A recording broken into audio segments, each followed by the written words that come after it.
तुम जैसे नालायक मुझको बर्बाद करोगे। तुम लोगों के बाप दादाओं को भी मैंने लोहे के चने चबाए हैं।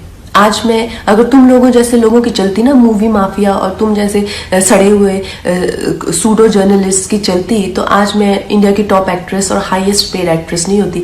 मैं तुम्हारे सामने हाथ जोड़ती हूँ और कह रही हूँ कि प्लीज मुझे बैन करो। तो 3-4 लोगों ने मिलकर मेरे खिलाफ एक कोई गिल्ड बनाई है, शायद कल ही बनी है, ना ही उसकी कोई मान्यता ही है और ना ही उसकी कोई धारणा ही है। तो उस गिल्ड के चलते हुए लोगों ने मुझे धमकी देना शुरू किया है कि मुझे बैन कर देंगे, या मेरी कोई चीज़ का मुझे कवर नहीं करेंगे, या मेरा करियर बर्बाद कर देंगे।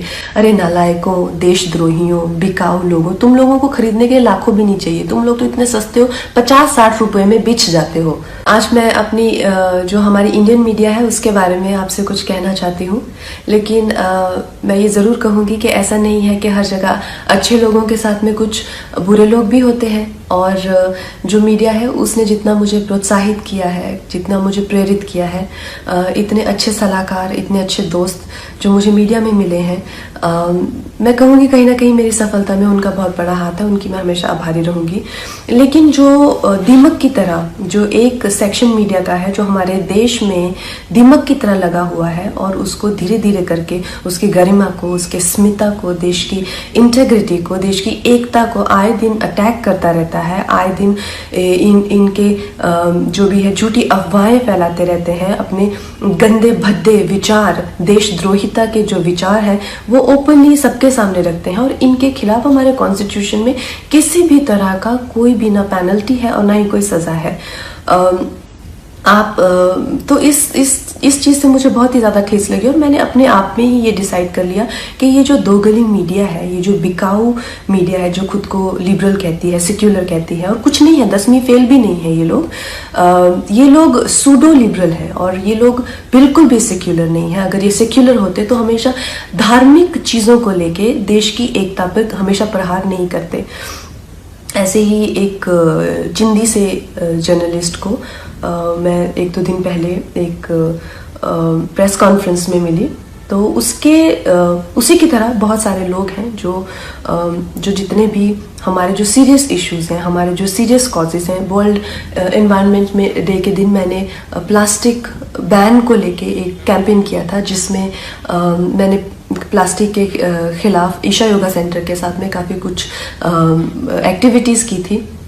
इस जर्नलिस्ट को मैंने उसकी खिल्ली उड़ाते हुए देखा।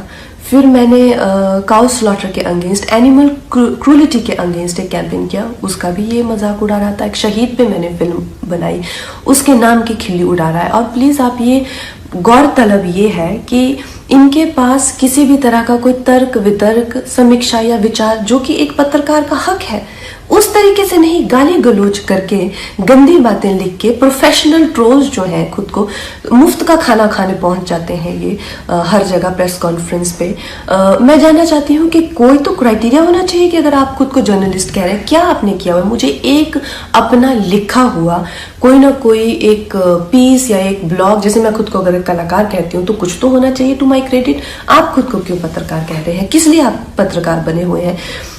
इन 3-4 लोगों ने मिलकर, क्योंकि मैंने उस इंसान के प्रश्नों का उत्तर देने से मना कर दिया, मैंने कहा कि इंटरनेशनल को मैं क्यों एंटरटेन करूं, मेरे पास किसी भी तरह के देशद्रोही के लिए 0% टॉलरेंस है।